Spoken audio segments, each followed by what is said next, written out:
I once thought that giving my son and his fiancée $100,000 would help them start a happy life together, but I never imagined that gift would become the very knife that shattered my heart.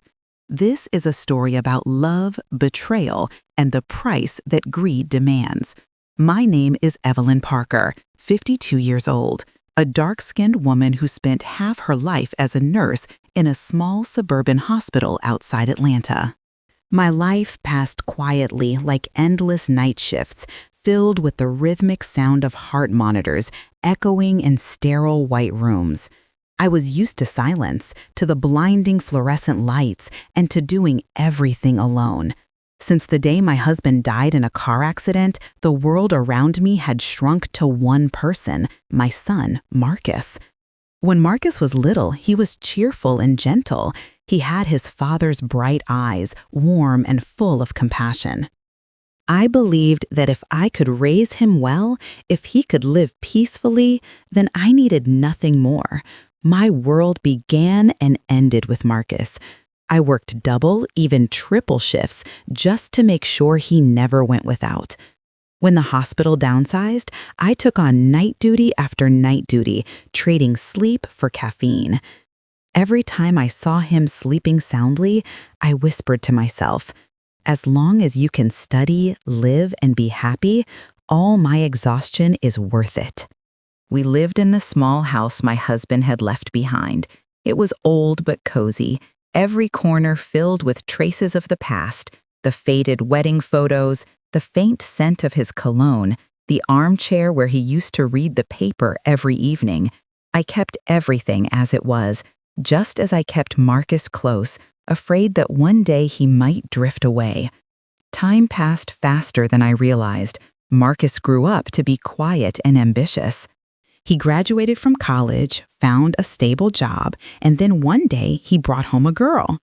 I still remember that afternoon light streaming through the window, falling softly across his face as he said, "Mom, this is Renee." Renee was beautiful, but not the soft, tender kind of beauty. Hers was sharp and polished. Her eyes were bright but cold. I shook her hand, forcing a polite smile, and for some reason, an uneasy feeling rose inside me. I didn't understand why. But seeing Marcus so happy, I hid it away. His smile had always been the thing that defined my life. From then on, Renee often came by. She helped me cook, cleaned the kitchen, spoke gently and cleverly. Slowly, I began to feel guilty for my initial suspicion. Perhaps I was just afraid of losing my son, afraid he would forget me once another woman took his place. So I tried to open my heart to treat her as my own daughter. In the evenings, I would watch from the porch as Marcus and Renee sat together under the golden porch light, their laughter mingling with the summer air. I watched quietly, warmth and sadness swirling in my chest. Perhaps every mother must one day learn how to step back from her child's happiness. I thought that when Marcus got married, I would gain a daughter and a bigger family. I didn't know that this very dream would soon become my nightmare. One evening in April, Marcus sat across from me in the living room, his hands trembling slightly, eyes full of both hope and anxiety. He told me he wanted to buy a house, to marry Renee, but his savings weren't enough. My heart tightened. He had been working so hard, but salaries could never catch up with the price of dreams. I could see it in his eyes, the longing to build something of his own, to be a husband, a man. I went silent for a few seconds before deciding. I sold my house, the place that held my youth, my memories, and the ghost of my husband. The day I signed the papers, my hands shook so badly I could barely hold the pen. Yet I smiled, pretending it didn't hurt. I wrote a check for $100,000, placed it in Marcus's hands, and said softly, "This is my wedding gift to you. I don't have much, but I want you to have a good beginning." He hugged me tightly, whispering, "Thank you." Renee looked at me, eyes glistening, voice sweet. I promise I'll love Marcus the way you loved his father." Her words brought tears to my eyes. I wanted to believe her. I had to believe her. She was, after all, the woman my son chose. That night, I sat alone in the house that would soon belong to someone else. The walls seemed to listen to my sighs. I stared at the old wedding photo on the wall and whispered to my late husband, "Did I do the right thing? Marcus is about to have his own home. Even if I have to leave this one, I'm happy, because if he's happy, then I still have a reason to live." When they moved into their new house, I helped unpack every box. It was a bright, beautiful place with a balcony overlooking a rose garden. I felt lighter, as if my sacrifice had found its meaning. Renee smiled in gratitude. Marcus held my hand, and they both looked radiant. In the afternoon sunlight, I thought maybe my life had finally entered a peaceful chapter. But as I walked away from that house, an emptiness settled in my chest. On the drive home, I caught my reflection in the rearview mirror, a face marked by years, eyes weary yet tender. And I asked myself, had I loved too much? Had I given away so much of myself that there was nothing left? That night, sleep never came. The rain tapped against the window, the wind whispered through the trees, and inside me, an unnamed fear began to grow. I didn't know why. Maybe it was instinct, or maybe a mother's heart always knows pain before it arrives. I couldn't have known then that giving away that check would become the first step into a tragedy I could never undo. All I knew was that in the darkness of that empty room, I whispered, "As long as you're happy, I'll accept everything." But somewhere within the sound of rain, a faint voice echoed back, "Evelyn, sometimes love that's too big can blind you." And I didn't listen. Not until everything fell apart. That morning sunlight filtered through the curtains, casting soft golden streaks across the dining table where Marcus and Renee were talking to me. They had just come back from seeing a house with a realtor, both glowing with excitement. Marcus said, "Mom, the house is perfect. It even has a backyard and a separate room for you. But the down payment is a bit high. I'll try to manage it. I just need a little help." I looked at my son, saw the gleam of hope in his eyes. His voice carried a trace of hesitation, but I understood what lay behind it, the desire to take control of his life, to build a home for the woman he loved. My gaze drifted toward the old wedding photo of me and my late husband on the wall, and my chest tightened. I had lived half my life in that house. Every brick, every worn patch of paint carried pieces of our past. But now, when my son needed it, I knew I had to let go. A mother's love isn't measured by what she keeps, it's defined by what she's willing to give up. That afternoon, I went to the bank. My hands trembled as I wrote the number 100,000 on a blank check. The ink bled into the paper, each stroke carving itself into my heart. I didn't think too much.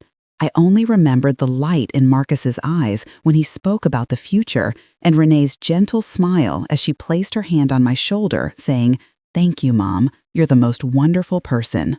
Those words made my throat tighten. Even though something inside me felt uneasy, I told myself, maybe I'm just being paranoid. Renee is a good person. Marcus deserves to be happy. That evening, when I handed the check to Marcus, I saw genuine emotion in his eyes. He hugged me tightly and whispered, "I promise I'll never let you down." Renee stood beside him, smiling softly, but there was something in her eyes I couldn't quite read. She took the check from Marcus, the light catching her face beautiful but cold. "I promise to love Marcus with everything I have," she said, her voice warm, though to me it sounded hollow. The following days, I began packing up the old house. Every item brought back memories: the chipped porcelain teacup, the painting my husband once hung, the scent of aged wood in the floorboards. I boxed them up slowly, my heart aching with every movement. They say selling a home is like selling a part of your soul, but I had no other choice. I just hoped my son would find his new beginning, a place he could truly call home. On the day Marcus and Renee signed the purchase contract, he held her hand tightly, both of their faces glowing with joy. "Mom, now I know what a fresh start really feels like," he said, eyes bright with hope. I smiled, hiding the emptiness in my chest. Renee came closer, gently holding my hand, her voice as sweet as honey. "Without you, we wouldn't have this. I promise you'll always have a place in our home." Her words warmed me. I wanted to believe her. I needed to believe her. I looked at the sold sign standing proudly in the yard, the wind blowing through my hair, and whispered to myself, "It's all worth it." But soon, little signs began to appear, things I didn't fully understand at first. When I offered to help choose furniture, Renee smiled politely and said, "You should rest, Mom. We'll take care of it." When I asked about moving day, she replied, "Maybe you should wait until we're more settled." Marcus nodded in agreement, saying nothing. I brushed it off, convincing myself that they were just busy adjusting to their new life. One afternoon, I brought over a few keepsakes, a clock that belonged to my husband, a small family portrait. I planned to hang it in their living room, but Renee stopped me. "Mom, we're going for a more modern style in this house. These things are a little outdated." Her tone was polite, but her eyes avoided mine. I froze for a moment, then forced a smile. "Of course, dear, I'll take them back." Marcus stood silently beside her. The room felt colder, even though the afternoon sun still streamed through the windows. That night, back in my small rented room, I sat for a long time by the window. I thought of the nights when Marcus was little, how he used to crawl into my arms and ask, "Mom, when I get married someday, you'll still live with me, right?" I would laugh and stroke his hair. "Of course, sweetheart, I'll always be with you." But now that day had come, and I realized I was slowly being pushed out of his life. A week later, Renee called me. Her voice was polite but distant. "Mom, we just want some privacy to adjust to our new place. Maybe it's best if you don't drop by too often. Once things settle, we'll invite you for dinner." The words struck me like a knife. I paused for a moment, then simply said, "I understand." When I hung up, my hands were shaking so badly that I dropped my teacup. Hot water splashed across the floor, steaming, but I felt no pain, only coldness. After that, Marcus called less often. When I texted him, he replied briefly. Once, when I asked how they were, he said, "Renee's busy, Mom." "Don't worry, we're fine." His voice felt distant, as though coming from another world. I began to realize that the 100,000 check wasn't just money, it was the invisible line dividing my life in two. On one side was the mother who had given everything. On the other, a woman slowly being forgotten in the shadow of her own love. One evening, I decided to visit them without warning. I baked a basket of pastries, hoping to surprise them. As I walked up to the door, I heard laughter inside, music, clinking glasses, voices full of joy. But when I knocked, the house went silent. Renee opened the door, her expression briefly startled before she regained her composure. "Oh, Mom, you should have called first. We're having guests over." I smiled, trying to stay calm. "I just wanted to drop these off," I said, handing her the basket. She smiled thinly. "Thank you, but we're a bit busy. Maybe another time." The door closed softly, but in my heart it slammed like thunder. That night I lay in bed staring at the ceiling, the same thought echoing again and again. Does my son know?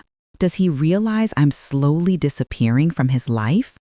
I wanted to believe it was just a misunderstanding, that Renee would change, that Marcus was still the same boy who once cried in my arms over a scraped knee. But deep down, I knew something had cracked, quietly, deeply, beyond repair. I couldn't sleep. Rain began to fall again, tapping against the window like a reminder of what I had done. I had sold my house, written a check for $100,000, thinking I was buying my son's happiness. But maybe I had traded away my own. I sat up, poured myself a cup of tea, and watched the steam curl upward. In a whisper, I said, "Evelyn, you did the right thing, didn't you?" No one answered.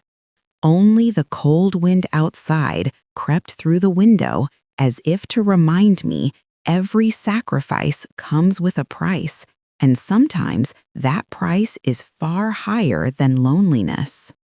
I moved in with Marcus and Renee only for a short time, just to help them settle into their new home.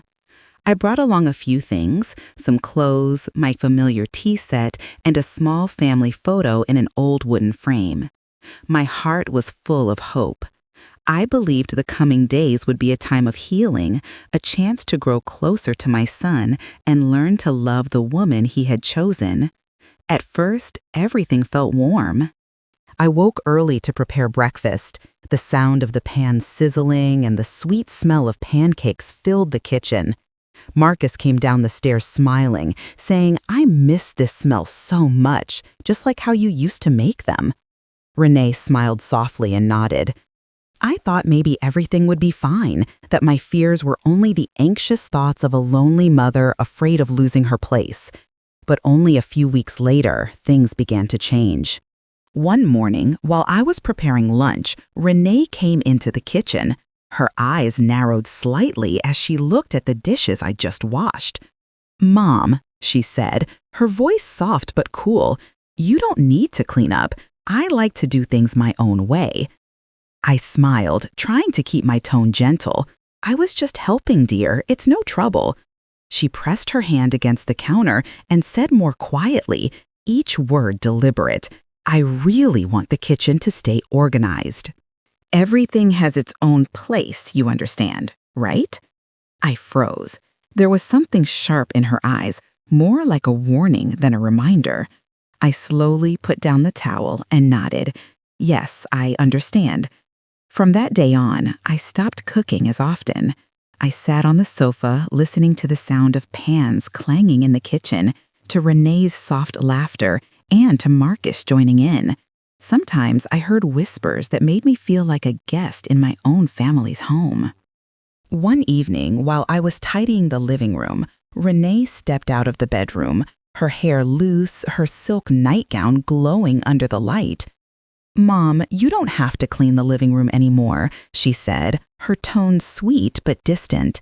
"I hired someone to come every week. You should rest." I stood still, holding the cloth in my hand. I just wanted to help Renee. She smiled, but the smile never reached her eyes. "Don't worry," she said, her voice turning cold. "I know exactly what Marcus needs." My chest tightened. Her words sliced through me, precise, cold, and cruel. I wanted to say something, but my throat ached. I only wanted to help. Renee didn't reply. She turned and walked away, her perfume lingering in the air, faint but suffocating. I sat down, staring around the room. The painting I'd given them was gone. Photos of Marcus and Renee filled the walls, but none of me and my son remained. That house, the one I helped pay for, now felt like a stranger's home. That night, Marcus came home late. I waited in the living room wanting to talk. When he entered, I asked softly, "Son, I feel like Renee hasn't been happy with me lately. Did I do something wrong?" Marcus looked surprised, then forced a small smile. "Mom, don't overthink it. Renee just needs time. You know how particular she is about organizing things." I looked into his eyes and saw exhaustion, not the bright spark he once had. Still, I nodded and swallowed my tears. The next day, I heard them arguing in their room. Renee's voice rose sharply. "Why do you keep letting her meddle in everything? This is our house, not hers.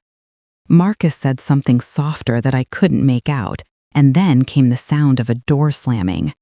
My heart ached as I quietly walked away. After that, I began to retreat. I cooked less, spoke less, stayed mostly in my room reading or watering the garden. Every time Renee passed by, she only nodded politely. The air in the house grew heavy. Every word, every glance carried distance. One morning, I overheard Renee on the phone. Her voice was calm and silky, but I caught fragments. "Yes, don't worry, she won't be here much longer. I have a plan." My heart pounded. I stepped back, afraid she'd notice me. Who was he and what plan? That afternoon, when Marcus came home, I wanted to ask, but I couldn't. I was scared that if I spoke, the fragile illusion of family would shatter, so I stayed silent. But that night, I couldn't sleep.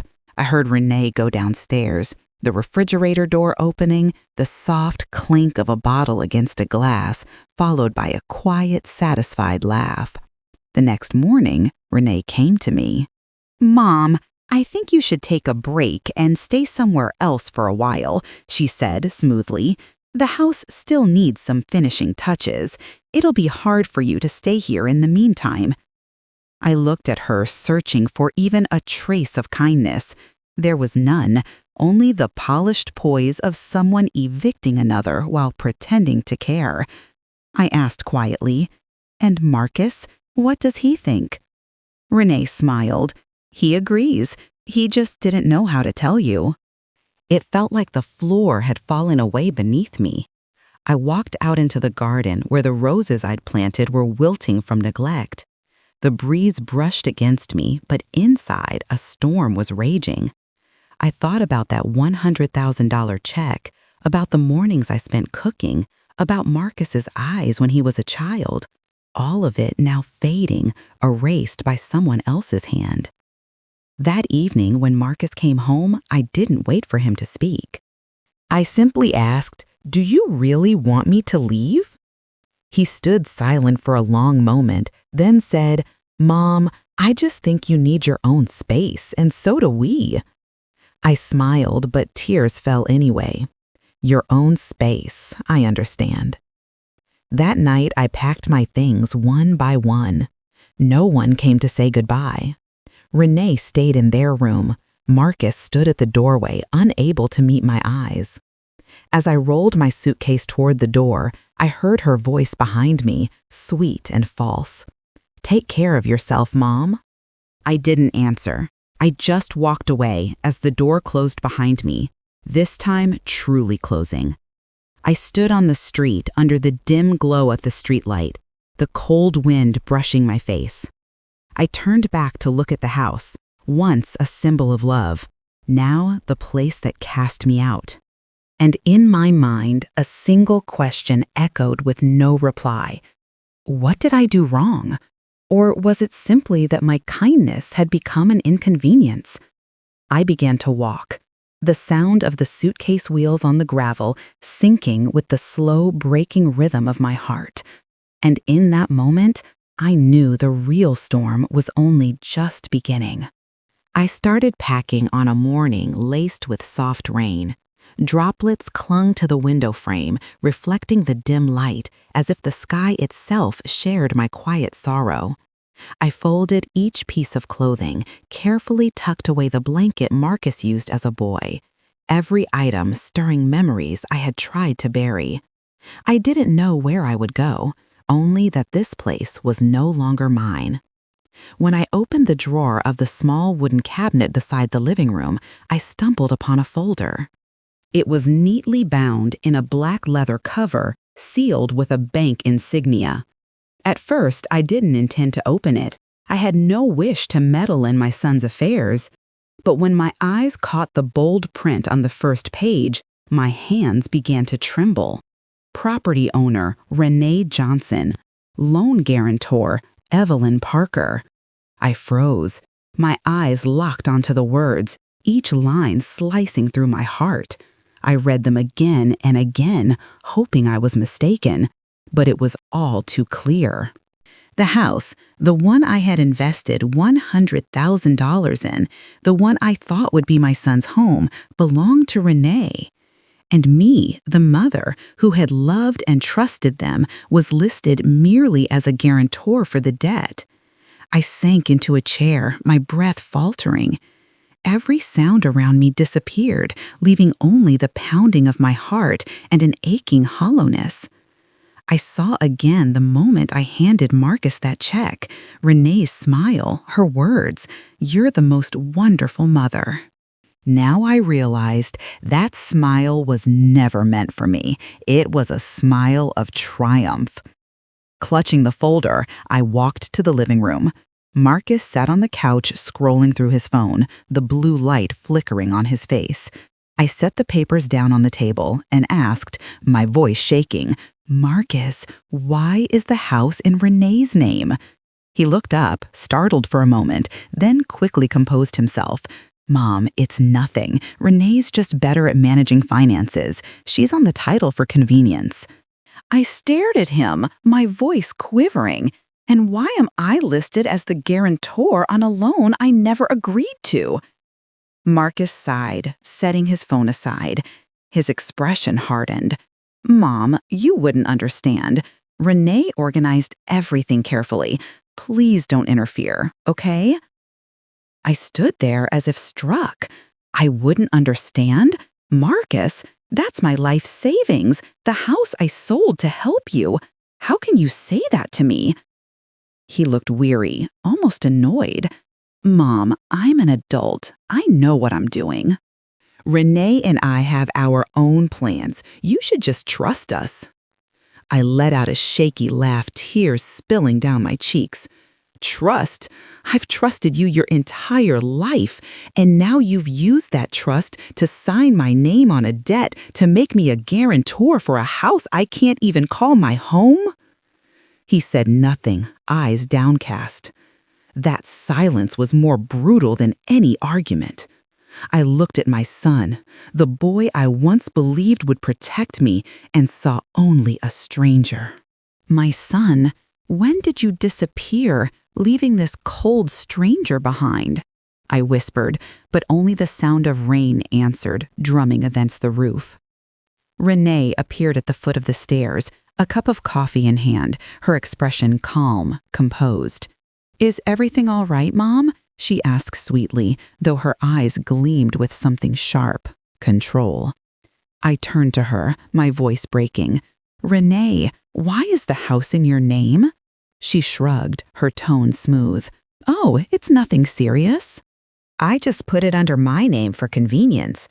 Marcus doesn't have great credit, and since you signed as guarantor, everything's perfectly legal." I stared at her. "You say it as if I agreed to that, but I didn't know anything about it." Renee tilted her head, smiling faintly. "But you did sign, remember? At the bank, I gave you those papers for a small transfer process. You signed them yourself, said you'd do anything to help your son. It's all there in black and white." My heart dropped. I remembered that day. She had handed me a stack of papers, saying it was just routine paperwork for a small investment. I hadn't read them. I'd signed, trusting her. Trusting Marcus. Now I realized it was my own hand that had signed away my home. I whispered, "You tricked me." Renee smiled faintly. "No, you tricked yourself by trusting too easily." The air thickened with silence. Marcus said nothing. I looked at him, my eyes blurred by tears. "Do you hear her, Marcus?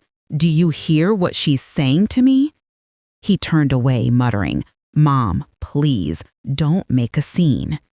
I felt my knees weaken. Don't make a scene? After everything I've done? Do you even know what I gave up for you? Still no answer. Renee placed her coffee cup down gently, her tone syrupy yet cruel. "You should rest, Mom. Everything will work out eventually." I stared at her, at Marcus, at the walls of the house that once felt alive with laughter. Now it was nothing more than a cage built from lies and betrayal. I turned away and walked out the door. The rain hit my face cold and unforgiving. I stood there for a long time, letting the rain wash away my makeup, letting it blend with my tears. I knew then some wounds bleed without a knife. That night, I returned to my old apartment and opened a family photo. Marcus smiled brightly in it, his arm around me. I touched his face in the picture and whispered, "Where are you, my son? The one who once promised never to let me cry. Where have you gone?"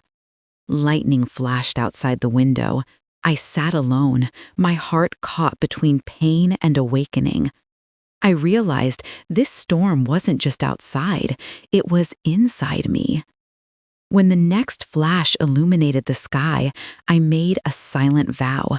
I would uncover the truth no matter how deep it was buried, because if I had lost everything, I would not lose myself. That afternoon's sunlight painted the garden gold. I was arranging white roses for the ceremony, wanting Marcus's wedding to be perfect. Each flower I touched carried the weight of love and forgiveness. I told myself that if my son could be happy, I could endure being overlooked, even despised. But sometimes people's cruelty makes even kindness feel meaningless. I heard the click of heels behind me. Renee approached, her perfume thick in the warm air. She crossed her arms, eyes gliding over me like a critic. Then she spoke, her voice soft but razor sharp. "You know the best wedding gift you could give is to disappear from this family." The scissors fell from my hand, clattering on the ground. I turned to her, the woman I had tried to love, the one I thought would care for my son.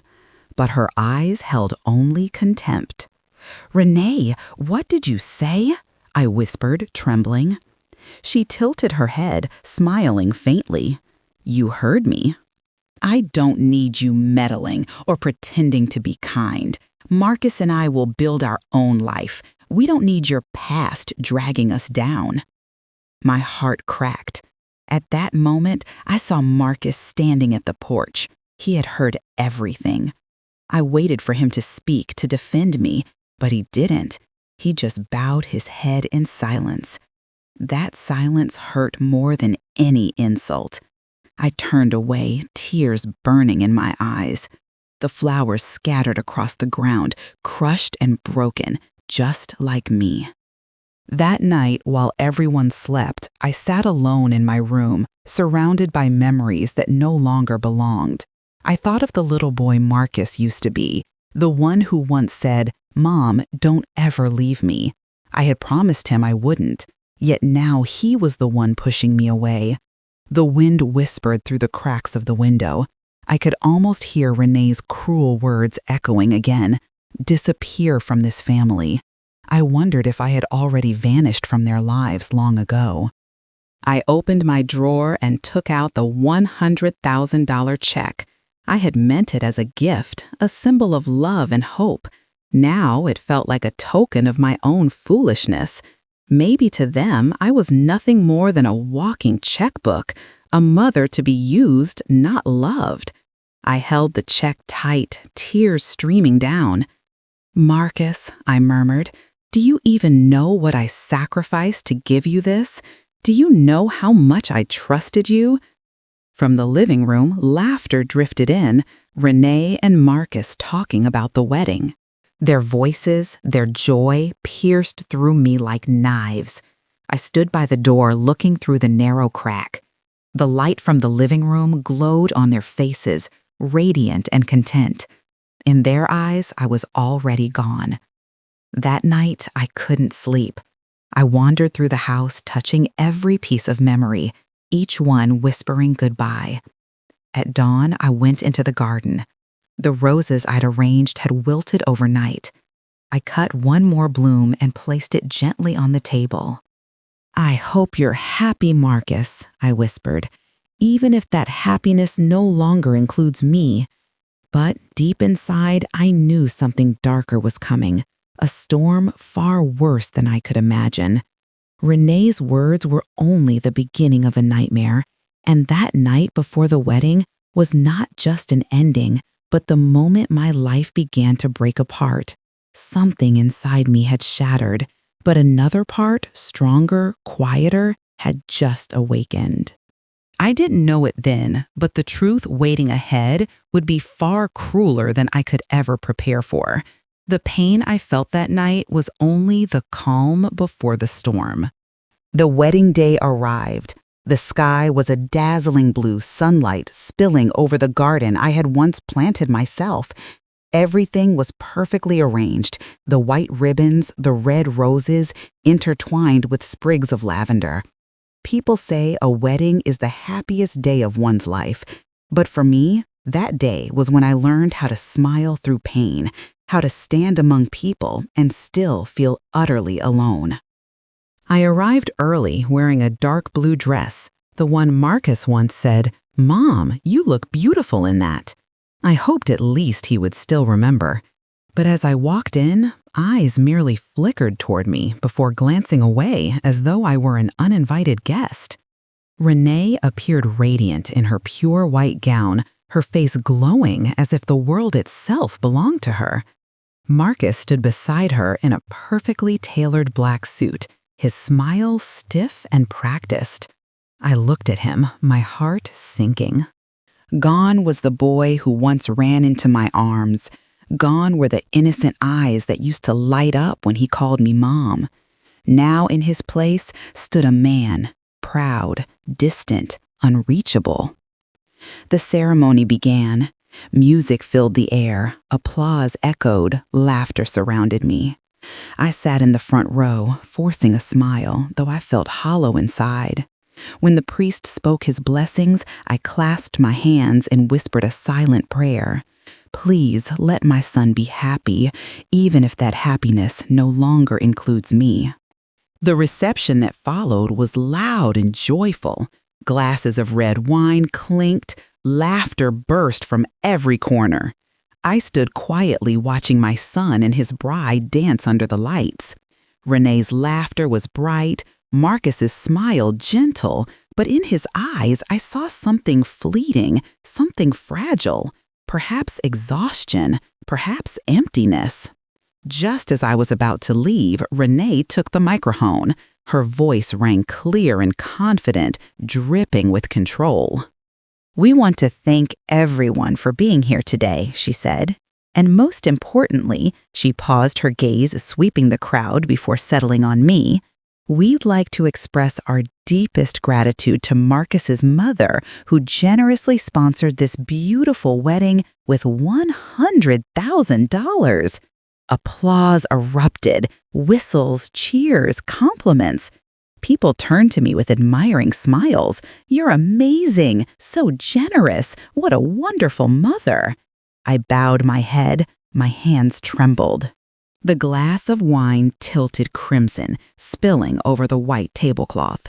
The crowd kept laughing, clapping, oblivious that the money they celebrated was my entire life's savings, scraped together from countless sleepless nights, meant to help Marcus build a future.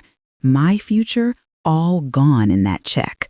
Renee met my eyes and smirked slightly. There was no gratitude there, only triumph. Marcus said nothing. He didn't correct her, didn't take my hand and say, "That was my mother's love, it didn't need to be public." No. He stood silently, forcing a smile, accepting it as if it were right. I wanted to leave, but my feet refused to move. The laughter grew unbearable. Each clap, each cheer felt like a blade slicing into my heart. I bit my lip, fighting tears, but the first drop escaped. I bent down, pretending to wipe the spilled wine, hiding my shame beneath my trembling hands. "You're so lucky," someone whispered beside me. "Your son married such a beautiful, smart girl." I managed a weak smile. In my head echoed Renee's words from the night before. "The best wedding gift you can give us is to disappear." I looked at them, the radiant couple, basking in the glow of lights and applause, and realized I already had disappeared, even while standing there among them. The party stretched late into the night. When the guests began leaving, I looked for Marcus wanting to say goodbye. I found him speaking with Renee, tension in his face. She leaned close, whispered something, then glanced toward me with a look of warning. Marcus saw me and immediately turned away. I stepped forward softly. "Marcus, I just wanted to give you my blessing." He pressed his lips together, voice curt. "Mom, not now. Renee's tired. Please let us rest." Renee smiled sweetly, her tone dripping with pretense. "Thank you for coming, Mrs. Collins. We're so glad you could make it. We're leaving for our honeymoon soon." I stood there as they walked away hand in hand, leaving me amid the wilted flowers and shattered glass. I sat down on an empty chair, listening to the rustling of staff cleaning up the lights, dimming one by one. The golden glow faded, leaving only faint shadows. I felt like the last person awake in a broken dream. Inside my head, a voice whispered coldly, "They wanted your money, not you." That night, I returned to my small house. I opened a drawer and took out old memories. Marcus's graduation photo, a letter he once wrote thanking me, a bracelet he made when he was 12. I touched each one gently, and for the first time in years, I felt utterly alone. Outside, rain began to fall. I stood by the window, watching raindrops slide down the glass like tears. In that darkness, I knew a chapter of my life had closed. Yet somewhere deep inside, a small spark flickered, weak but persistent. I didn't know what would come next, only that I could no longer let anyone trample over my heart. And perhaps, just perhaps, God had heard my cry. Because in the days that followed, the truth began to surface, slowly, painfully unraveling everything they had hidden beneath the flowers and laughter. The next morning, as sunlight streamed through the window, I packed my suitcase. A few folded clothes, an old pair of shoes, a handful of photographs from Marcus's childhood.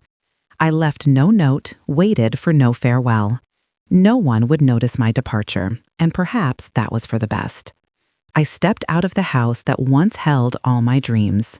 The door closed behind me with a dry click, final and sharp. On the doorstep lay scattered petals from the night before, wilted and gray. I looked at them for a long moment, then turned away. The bus carried me out of the city. Through the window, buildings, faded memories blurred. My hands clutched my bag tightly as I watched the distance grow, feeling both lost and strangely free. In my mind, moments replayed, the applause, Renee's smirk, Marcus's silence. I wondered which hurt more, Renee's cruelty or my son's quiet betrayal. When the bus stopped at a small town on the outskirts, I got off. I rented a modest room on the second floor of an old building with narrow hallways and a faint smell of damp wood. The room was small, a single bed, a window overlooking a lonely street, a chipped wooden table. But for the first time in years, I felt at peace. No stares, no whispers, no one to remind me of what I'd lost. Just the hum of a fan and the soft gray light of evening. I returned to my old job at the hospital. The manager still remembered me. She hugged me tightly and asked why I had come back. I smiled and simply said, "I need to start over." The days were exhausting. I worked night shifts, cleaned wards, listened to the steady beeping of machines and the quiet sobs of families. Amid those sounds of struggle and survival, I learned to forget the laughter and mockery that once haunted me. Each day, I felt myself coming back to life, slowly, quietly. I stopped waiting for Marcus to call. The phone stayed silent day after day. At first, I'd check it every hour, hoping. Then I stopped. Not because I'd given up, but because I understood some wounds only heal when you stop touching them. At night, I sat by the window, watching streetlights reflect on puddles below. Sometimes the wind carried memories of my old home, the last dinner, my son's laughter when he was small. I'd whisper to myself, "Where did I go wrong, Marcus? Was it because I loved you too much?" Then I'd smile a sad, tender smile. Maybe no one was wrong. Maybe a mother's love simply doesn't fit into her son's new world anymore. Time passed. My hair turned grayer, my heart quieter. I learned to live alone. Morning coffee, a bit of music, watering plants on the balcony, evenings with a book before sleep. A small life, yet peaceful perhaps, God was compensating me with simplicity after all the storms. One afternoon, I received an envelope with no sender. Inside was a wedding photo of Marcus and Renee with a scribbled note, "Hope you're well, Mom." I stared at it for a long time, then put it down. No tears, no anger, only a quiet emptiness. I understood then, sometimes the best gift you can give those you love is your absence. One night, walking down the hospital corridor, I heard an old woman calling weakly for her son. No one came. I sat beside her, held her hand and whispered, "He'll be okay. You'll be okay too." When she drifted to sleep, I realized I saw myself in her, every mother who waits, who hopes, even when no one returns. I began keeping a journal, not to dwell on pain, but to remember that I once loved, deeply endured silently, and never stopped believing. Each word helped me stand a little taller. I wrote, "Sometimes silence is the only way to keep your dignity." And that was how I chose to go on. One evening, walking home late, I passed a market. A little boy was crying. He dropped his money and couldn't buy bread. I gave him a few coins. He looked up, eyes glistening. "Thank you, ma'am," he said. My heart warmed. Kindness still existed. It just needed the right place to bloom. Autumn came. Leaves fell like whispers along the road. Watching them drift away, I thought, maybe I'm like them, leaving not to end, but to live. I don't know if Marcus will ever regret what happened, but I do know this. If we meet again, I won't blame him. Some losses are necessary to discover our own worth. And so I keep living, quietly, humbly, without tears, without bitterness, but with the quiet strength of a woman who has fallen to the bottom and learned to rise again on her own. 3 years had passed since I left that city, the place filled with memories I had tried so hard to bury. I now lived alone in a small apartment near the old hospital where I had worked for 20 years. My life was quiet, steady, and predictable, like the slow heartbeat of someone who had stopped hoping. There were no more loud laughs, no family dinners, only the ticking of the clock and the rain tapping softly against the window pane every night. I had learned to live slowly, to expect no one to call, to wait for no one to return. Every morning I brewed a cup of tea and opened the window to let the light in.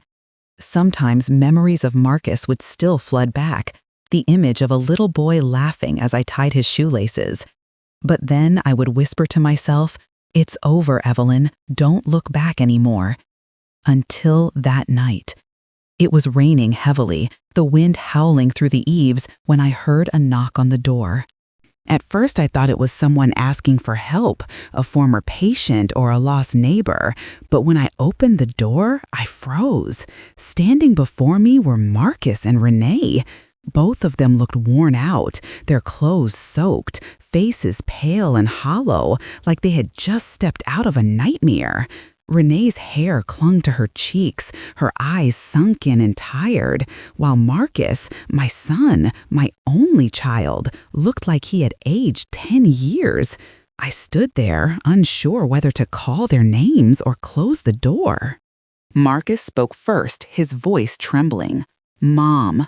Just one word, but in it I heard pure desperation. They stepped inside without waiting for permission. Renee sat down, clutching the cup of tea I placed on the table. Her voice cracked as she said, "Mom, I'm sorry. I just need your help one more time so we can have a chance to start over." I looked at her. In those teary eyes, I saw many things: weariness, fear, and deceit. The way she looked at me was exactly the same as 3 years ago when she took that $100,000 check from my hands and said, "Thank you, Mom. I promise I'll love Marcus the way you did." Only now her eyes were different. The joy was gone, replaced by a desperate calculation. Marcus sat quietly, head bowed, shoulders trembling. I knew he had fallen.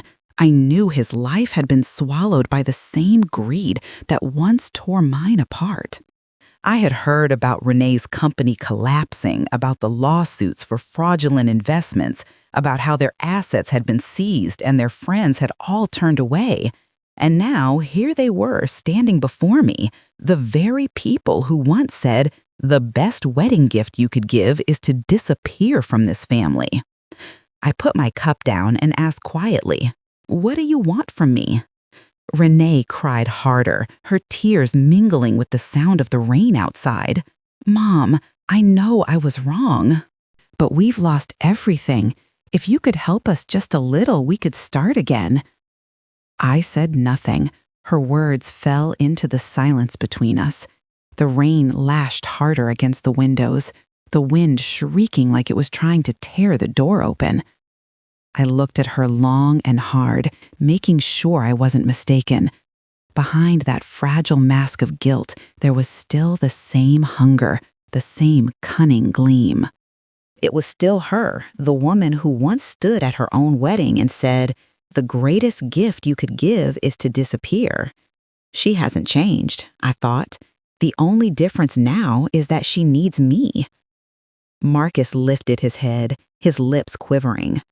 "Mom, please, I don't know what to do anymore." I wanted to hold him, the way I did when he was little, to tell him everything would be fine, but my hands stayed still on my knees. I had learned that some mistakes cannot be undone with tears, and some wounds cannot be healed with apologies. I rose from my chair and walked to the window. Outside, the rain kept falling, and thunder echoed in the distance like a warning. I took a deep breath and felt the cold air fill my chest. Over the past 3 years, I had learned the power of silence. I had learned that not everyone deserves to be saved. When I turned back, I saw them sitting there, two broken people, lost and frightened, in the same room where I had once prayed for their happiness. That night, I didn't say much. I told them to stay until the rain stopped. But deep down, I knew this wasn't a reunion. This was the return of a storm. And this time, I wasn't going to let it sweep me away again. The small room was bathed in the dim yellow light of an old desk lamp. Outside, rain fell softly against the window, each drop echoing like a quiet heartbeat. I sat before my desk, fingers trembling slightly as they touched the drawer handle. Everything inside me was tangled, the memory of last night looping endlessly in my mind, the sudden knock on the door, Marcus's weary face, and Renee's tear-streaked eyes. It had been 3 years since I left that city. 3 years of living alone, working, learning to smile at wounds that no longer bled.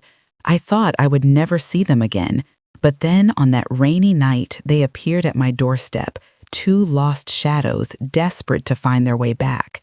Renee was the first to speak. Her voice broke, yet she still carried that familiar grace. "Mother, I'm sorry. I just need your help one more time, just this once, so we can start over."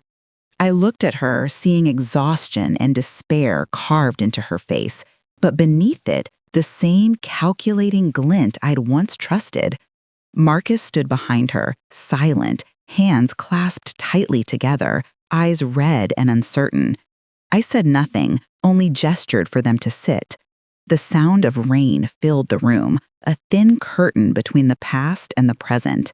Renee began to explain, her voice trembling, about the bankruptcy, the lawsuits, the debts, the ruin.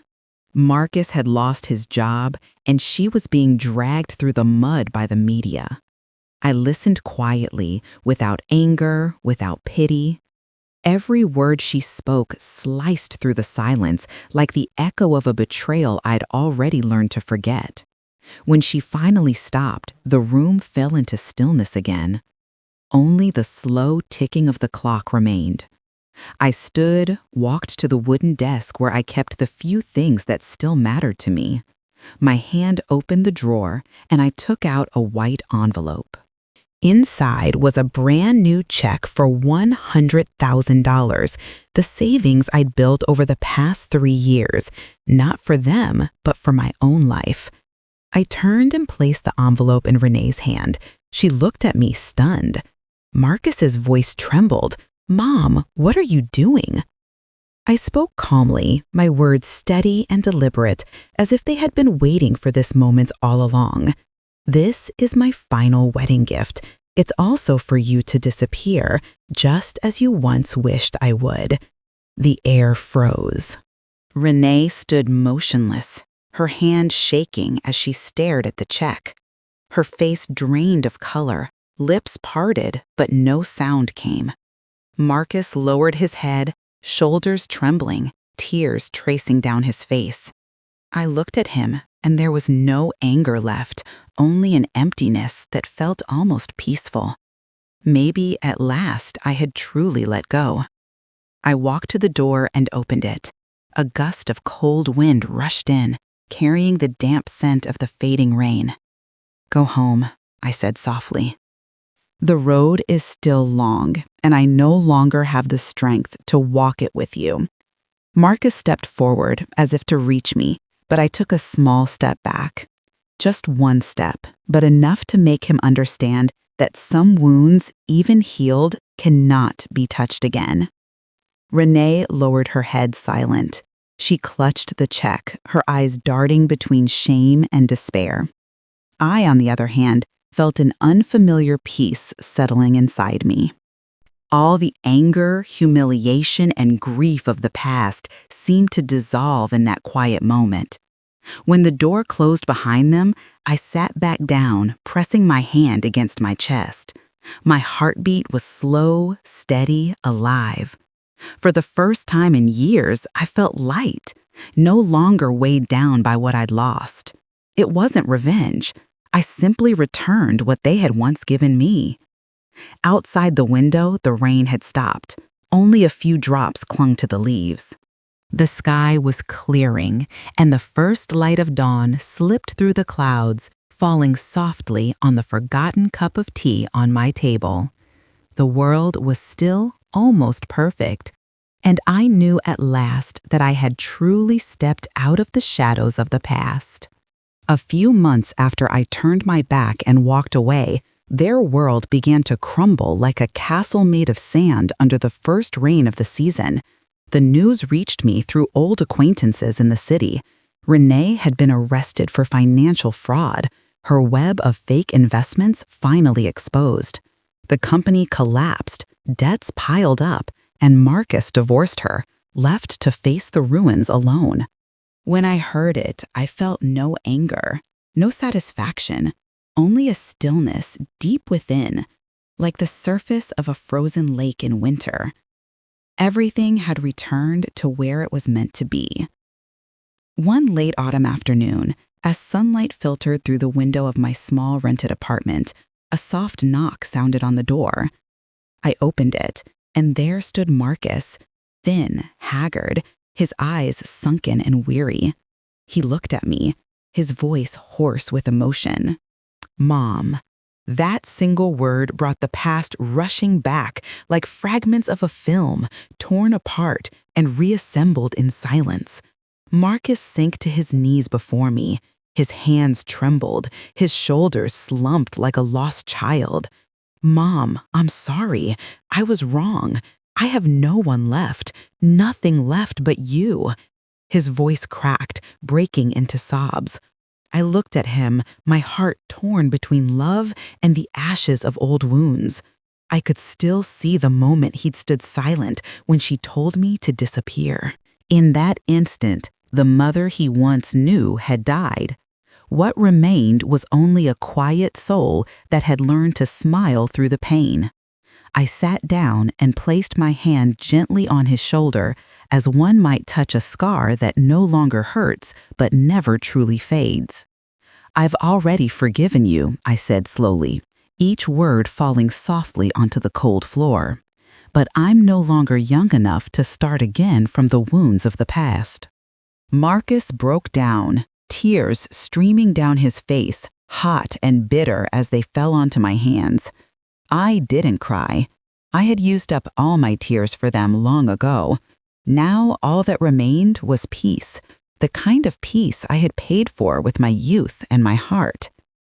After that day, Marcus left. I didn't know where he was going or what he would do. I only hoped he had learned what took me half a lifetime to understand. Happiness cannot be built on betrayal. I decided to return to my old town, to the little house my husband and I once called home, the same house I had sold to buy that $100,000 wedding gift. Now I could afford to buy it back. As I stepped through the weathered wooden gate, I smelled the damp earth and heard the whisper of wind through the trees. Everything was still there, only I had changed. I spent a week cleaning, repainting the faded walls, scrubbing the windows, and planting lavender in the garden, his favorite flowers, the ones he used to say carried the scent of forgiveness. I remember the first day they bloomed again. The purple petals shimmered in the afternoon sun, soft and calm, like a quiet apology from the past. Standing there among them, I took a deep breath and for the first time in years felt light again. Each morning, I make a cup of tea and sit by the window, letting the sunlight spill through the curtains and rest upon my hands. In those moments, I no longer feel alone. I have walked through pain, stepped out of the shadows that once trapped me, and learned that sometimes the greatest gift is not being loved, but learning to let go. The greatest gift is learning how to let go. That sentence became my quiet reminder every day. I no longer wait for anyone to return, nor for anyone to understand. Life, no matter how cruel, always finds its way to balance the scales. And when karma finally speaks, tears are no longer needed, only a peaceful smile.